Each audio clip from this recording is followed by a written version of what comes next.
Sir मेरा सवाल ये है कि मेरे पास आरवीएनएल और इरकॉन है, बड़ी क्वांटिटी है आरवीएनएल और दोनों की मेरे पास। आरवीएनएल 125 की परचेज प्राइस है और इरकॉन की 105 रुपए की परचेज प्राइस है। मुझे इसको कहाँ तक होल्ड करना चाहिए, क्या इनके टारगेट्स हैं? I am a long term investor.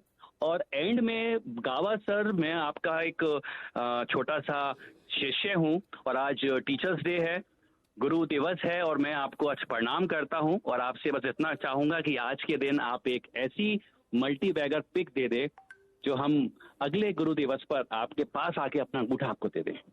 My God, देखिए गावा सर कितनी जबरदस्त डेडिकेशन है हितेश जी की आपके लिए। तो पहले तो इनके 2 सवाल हल करिए, उसके बाद फिर आप इनके अंगूठे लेने वाला डील करिए। तो पहले तो बताइए आरवीएनएल और इरकॉन में क्या करें? लॉन्ग टर्म इन्वेस्टर है, कोई दिक्कत नहीं इनको। देखिए ऐसा है कि लॉन्ग टर्म इन्वेस्टर है आरवीएनएल और ये स्टॉक दोनों बताया आपने। इनका स्टॉक मुझे कुछ नहीं कहना चाहिए, क्योंकि जब वो वोट ऑफ कॉन्फिडेंस आया था, मोदी साहब ने खुद कहा था जो गवर्नमेंट स्टॉक्स है वो तेजी देखेंगे, और वो देख रहे हैं। अच्छा है दोनों स्टॉक आपके पास है।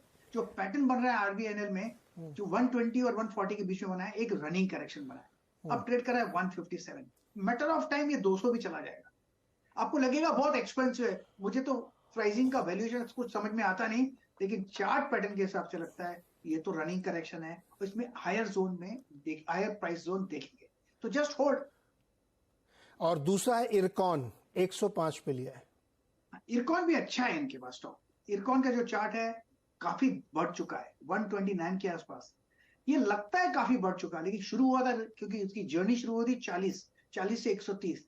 इसका मतलब ये थोड़ी अब थक जाएगा, थकेगा तो अच्छी बात है। 110 113 ये स्ट्रॉन्ग सपोर्ट जोन है।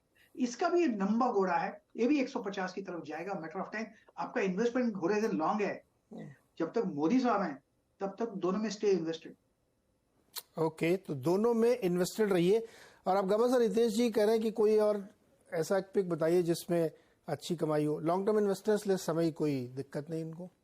मैंने लॉन्ग टर्म की नजर से मेरे पोर्टफोलियो में जो स्टॉक है मैं उसी की बात करूंगा, वो है यूनाइटेड स्पिरिट्स। ये स्टॉक मुझे लगता है, मेरा ध्यान है 5 साल रखने का कम से कम।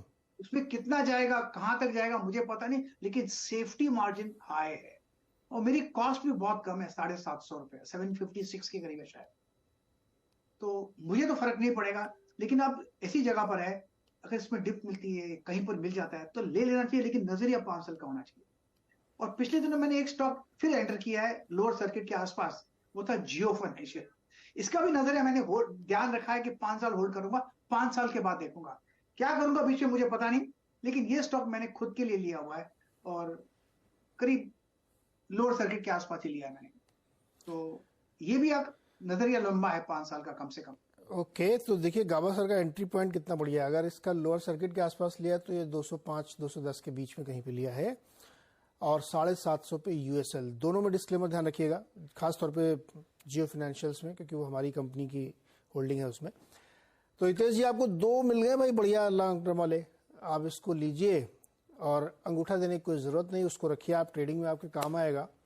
ऐसे ही बढ़िया बढ़िया पिक्स आपको गावा जी समय समय पर देते रहते हैं। बहुत शुक्रिया हितेश जी आपके शब्दों के लिए, और आपको भी बहुत बहुत शुभकामनाएं। आपके शिक्षकों से आपको ऐसे ही अच्छी पिक्स मिलती रहे।